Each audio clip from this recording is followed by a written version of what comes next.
This video is about Scheduhell, that feeling you get when you don't want to stick to a schedule, but you make one anyways in the hopes that your future self might stick to it. This video is also about severance, and how it might tie in to this feeling I'm describing. By the end of this video, I want to present a partial solution that might help somebody get through the schedule hell. But first, let's talk about Severance. Severance is a TV show where our main protagonist, Mark, takes a job at Lumen. What's special about this job is that he's a severed worker, which means that his work memories and his personal memories are segregated. So here's how it plays out. Mark shows up to work, gets patted down by security, and then walks through an elevator, which is supposed to take him down to his office floor. The elevator doors close, and then they open up again back on the same floor, right where the security guard is.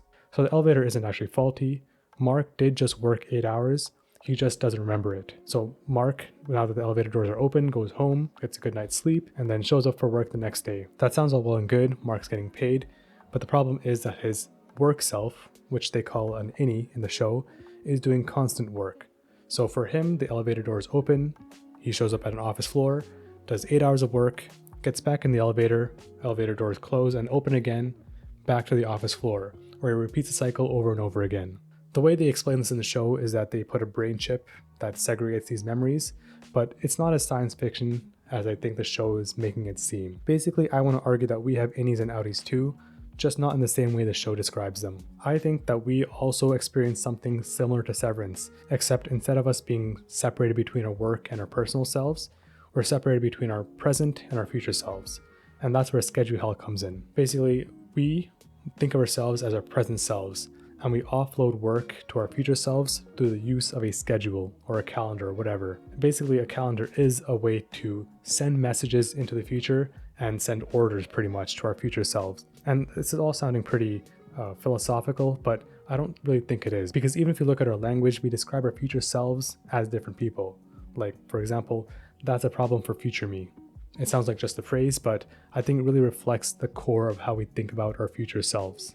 So I don't think there's anything wrong with having a schedule. I think it's very useful to communicate with your future selves and send orders, directives, and commands to your future self.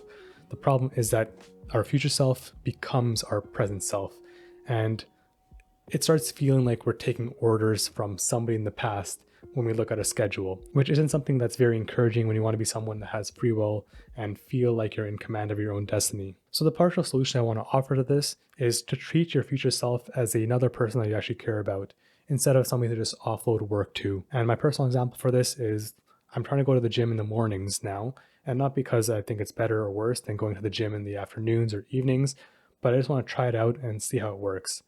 The key challenge in that is that my future self, the person that wakes up in the morning, is pretty different than the present self that wants to go to the gym in the mornings.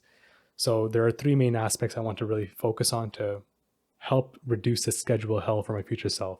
Number 1 is make sure that the future self has all the tools necessary to carry the task, which means packing out the gym bag exactly the way it needs to be the night beforehand or even the day beforehand. The second thing is making sure that there's a workout plan so that future self doesn't have to stress about what they're actually going to do once they get to the gym. And finally, number 3 is to actually sleep early so that future self actually has enough energy to do all the stuff that I want him to do. Again, see, I'm talking about future self as another person because you really do have to think about it like that sometimes. So again, to clarify, this whole idea of separate personalities based on time isn't exactly a new idea. There's something called temporal self-appraisal theory, created by Wilson and Ross in 2001. And from what I could tell, the basic premise is that we view our past selves as inferior to our present selves.